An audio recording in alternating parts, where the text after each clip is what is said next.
aleminin Noel Bayramı ve özellikle de Süryani halkının yaldosu.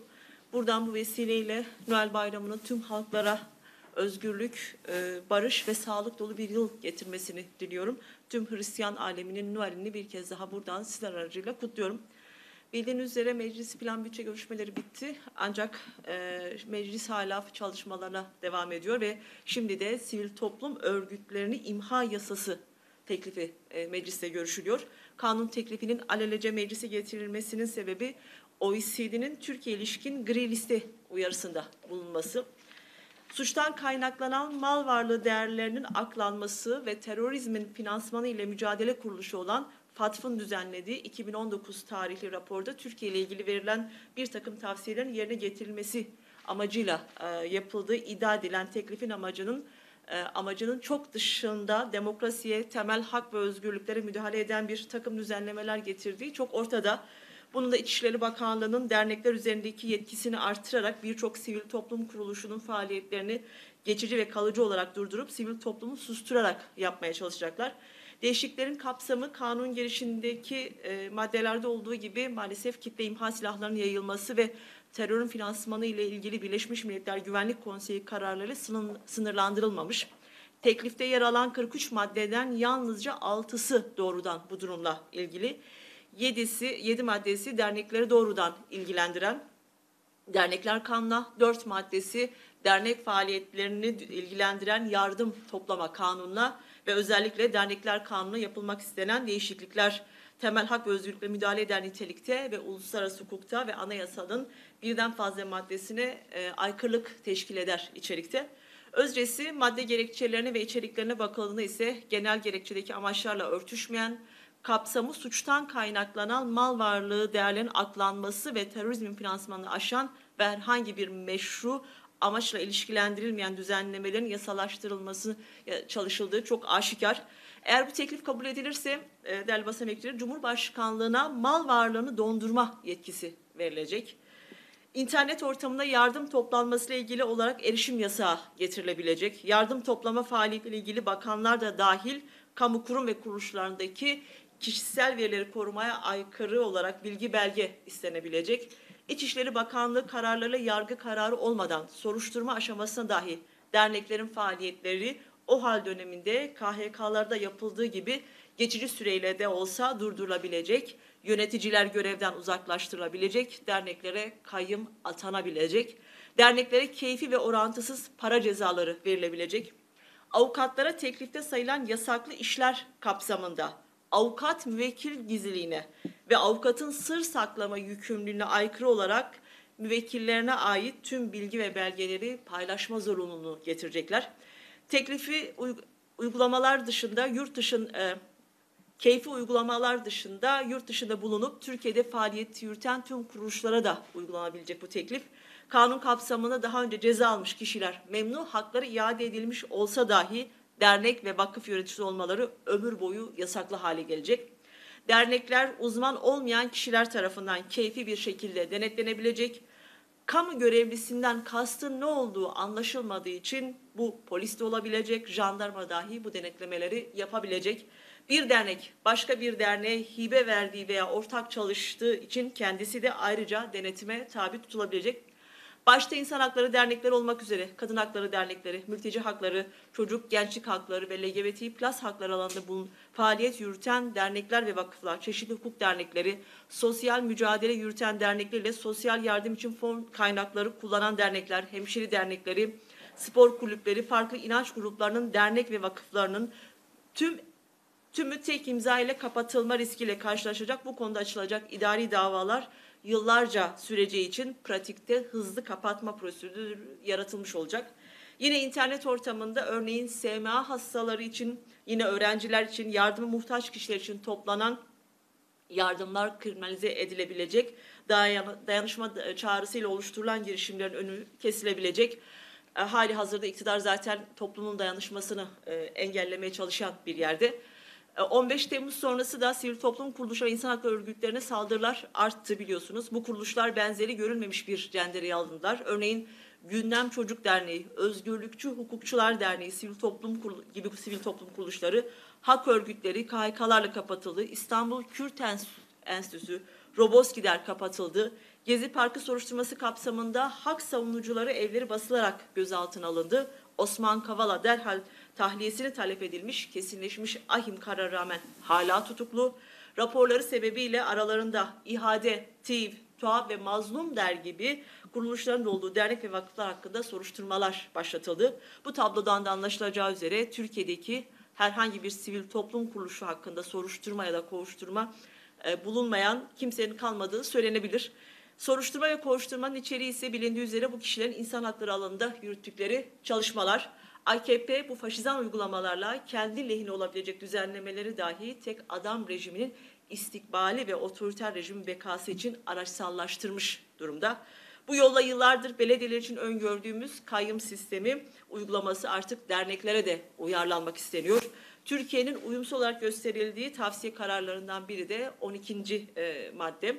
12. madde ise siyasi nüfus sahibi kişiler başlığını taşıyor. Yani siyasi nüfus sahibi kişilere üst düzey kamu görevinde bulunan devlet ve hükümet başkanlarına ilişkin yolsuzlukların önlenmesi ve tespit edilmesi, bu kişilerin mal varlığının takip edilmesi konudaki tavsiyeye de uyulmadığı tespit edilmiş. Türkiye bu alana ilişkin hiçbir düzenleme şu ana kadar yapılmamış. Bu da aslında yapılmaması da iktidarın bu konudaki samimiyetsizliğini gösteriyor.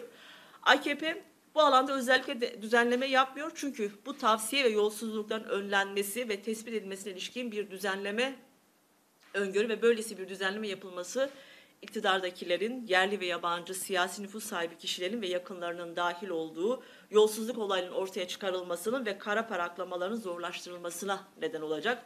Türkiye'deki nüfus sahibi kişiler ya iktidarda ya da iktidara yakın olduğu için AKP'nin 12. maddeyle ilgili bir düzenleme neden yanaşmadığı anlaşılacak. Bu nüfuzlu kişileri tanımak için Rıza Zarrab'tan Irak Yüksek Yargı Konseyi tarafından hakkında tutuklama kararı ve yurt dışı yasağa getirilen IŞİD'e 50 bin dolarlık bağış yapan ve iktidarın oturma izni verdiği Tarık El Haşimi gibi isimlere bakmak yeterli. Bunca hak ihlalinin yaşandığı ülkede sivil toplum kuruluşlarının cezalandırma korkusu olmadan faaliyet göstermelerini garanti altına alacak düzenlemelerin yapılması gerekirken zaten yeterince baskılanmış sivil toplum tamamen ortadan kaldırılmak isteniyor bu düzenlemeyle. İktidar Partisi'nin TCK ve TMK mevzuatındaki terörist ve terörizm kavramlarını pratik çıkarları ekseninde hukuki zeminden çıkarılma sebebi Türkiye'deki demokratik sivil toplum kuruluşlarının keyfi biçimde kapatılması söz konusu olacak ve bu bağlamda Birleşmiş Milletler'in öngördüğü amaçların ve çerçevenin AKP hükümeti tarafından suistimal edileceği açıktır.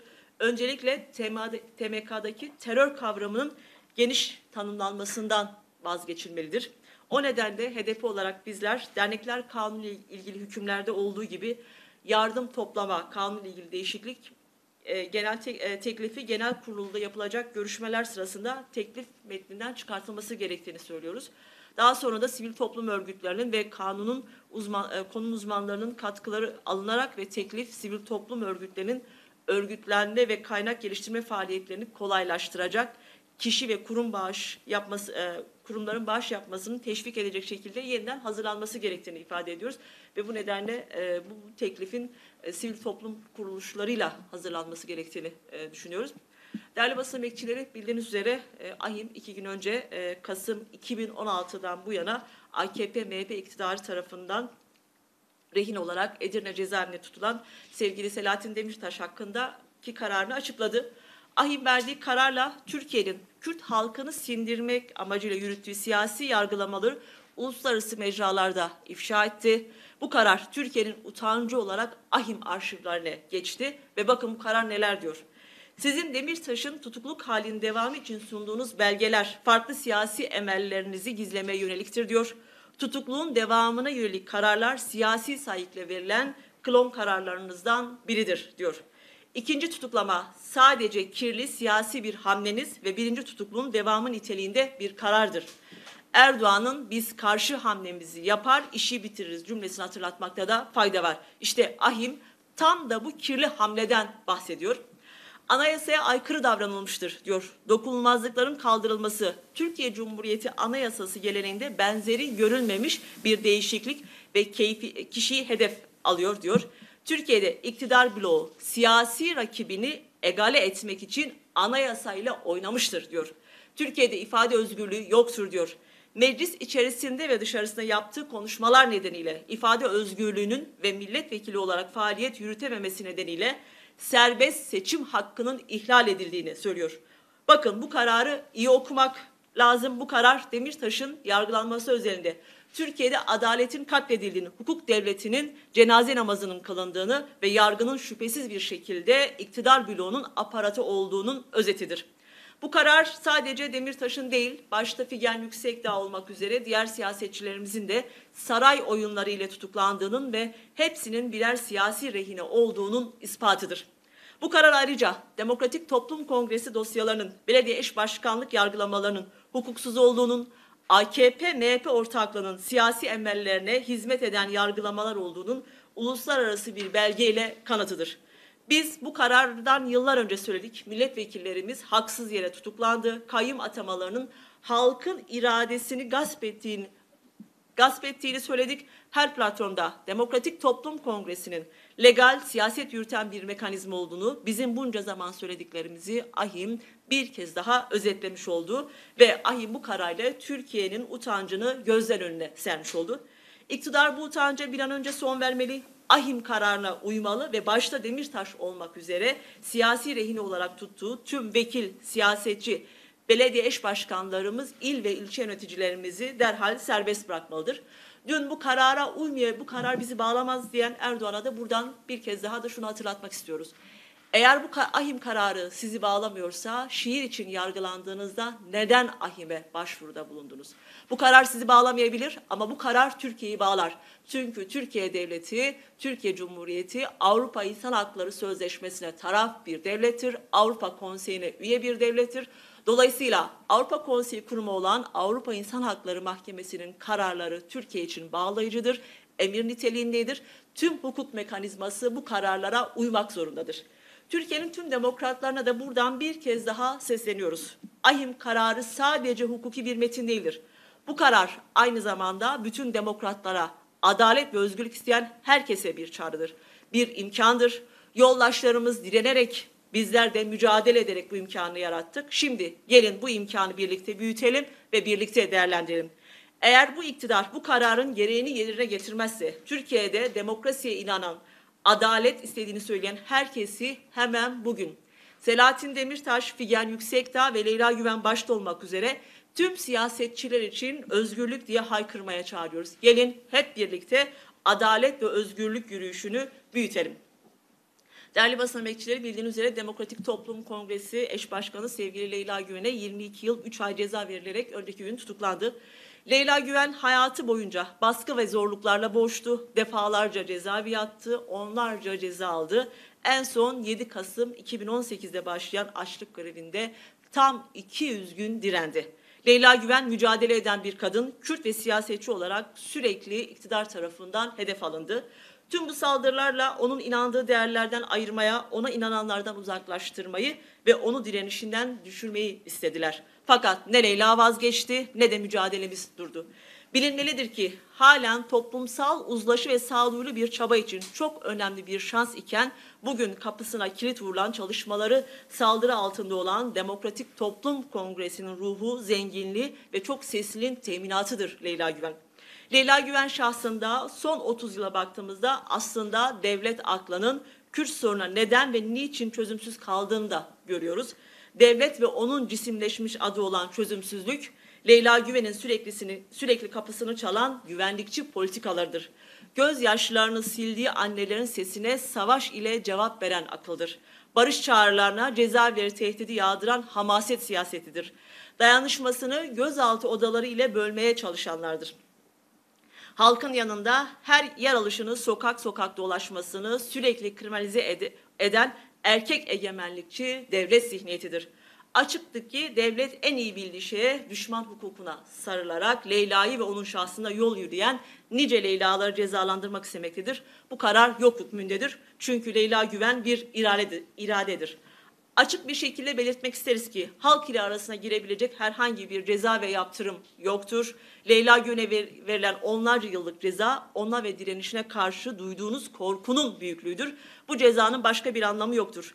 Leyla Güven dün Barka'dan Jiyan'e, bugün de her yer siyaset yeridir dedi. Biz de bu inanç ve sözlerin ürünüyüz. Biz de bu yolda olduğumuzu, yükselttiğiniz duvarların, ördüğünüz tellerin, verdiğiniz cezaların bizi bu haklı davamızdan ve siyaset yapma inancımızdan alıkoyamayacağınızı bilmenizi isteriz.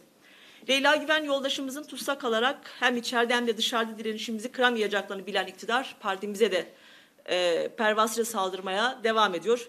Leyla'nın tutuklanmasını protesto eden arkadaşlarımıza AKP, MHP iktidarının polisleri İstanbul'da saldırdı. Çok sayıda arkadaşımız, İstanbul il yöneticilerimiz sürükleyip tartaklanarak gözaltına alan sarayın polisleri, İstanbul milletvekilimiz, yoldaşımız Musa Piroğlu'nu da tekerlekli sandalyeden yere düşürüp tartakladılar. Bu saldırılar oradaki polislerin kişisel tavrı, kinle değil, iktidarın talimatıyla yapılan saldırılardır. Kürtlerin en demokratik haklarına saldıran, hak arayan işçileri polis barikatlarıyla, şiddetiyle engelleyen, kadın katillerini koruyan, hiçbir hukuk ve yasa tanımayan bu iktidarın bize saldırma nedenini bizler çok net bir şekilde biliyoruz. Çünkü biz en demokratik hakları gasp edilen, inkar ve asimilasyon altındaki Kürtlerin, inancı yok sayılan Alevilerin, açlığa mahkum edilen milyonlarca işçi ve emekçinin, yok sayılan, şiddete maruz bırakılan kadınların ve bu ülkedeki tüm ötekilerin hem yoldaşı hem de sesiyiz. Bu sesten korkuyorlar, bu sesin direnmesinden, geri adım atmamasından, teslim olmamasından korkuyorlar. Ama bu ses direnmeye devam edecek, geri adım atmayacak ve teslim olmayacaktır. AKP, MHP iktidarının çırılçıplak ortada olan bir zulmüne daha değinmek istiyorum. Hapishanelerde, polis ve asker karakollarında yıllardır uygulanan çıplak aramanın olmadığını iddia ediyor iktidar sözcüleri ve yargısı. Bu insanlık dışı uygulamayı gündeme getiren Kocaeli milletvekilimiz sevgili Ömer Faruk Gergerlioğlu'nu hedef alıyorlar. Utanmadan, sıkılmadan, küçük bir haya dahi duymadan hedef haline getirdiler. Sarayın yargısı hemen harekete geçiyor. Neymiş? Çıplak aramayı gündeme getirenler FETÖ ile ilişkili olabilirmiş. Hemen soruşturma başlattılar. Hapishanelerde, polis ve asker karakollarında insan bedenine yönelik bu uygulamalar yıllardır yapılıyor. Kanıtlanmış bir gerçeği utanmadan böyle bir şey yok diye reddedemezsiniz. Çıplak arama yoktur diyen iktidarın sözcülerine biz de şunu söylüyoruz. İşkenceyi savunan, insanların helikopterden atılmasını savunan, çıplak bir insanın, Kemal Kurt'un ölümünü canlı bomba diye lanse eden bir İçişleri Bakanınız var. Muhalefet partilerini tehdit eden iktidar ortağınız, mafya liderleri var. Uluslararası sözleşmeleri, Anayasa Mahkemesi'nin kararlarını ayaklar altına alan bir yargınız var. Bunlar saymakla bitmez. Şimdi oluşturduğunuz suç örgütü sisteminiz, dışarıda onlarca kameranın İnsanların gözlerinin yaptıkları ortadayken hapishanelerde, karakollarda insan haklarına yapacağınız en iyi şey çıplak arama yönetmeliğini bir an önce kaldırmak ve bu uygulamaktan vazgeçmektir. Çapemeniya Heja Muciza'nın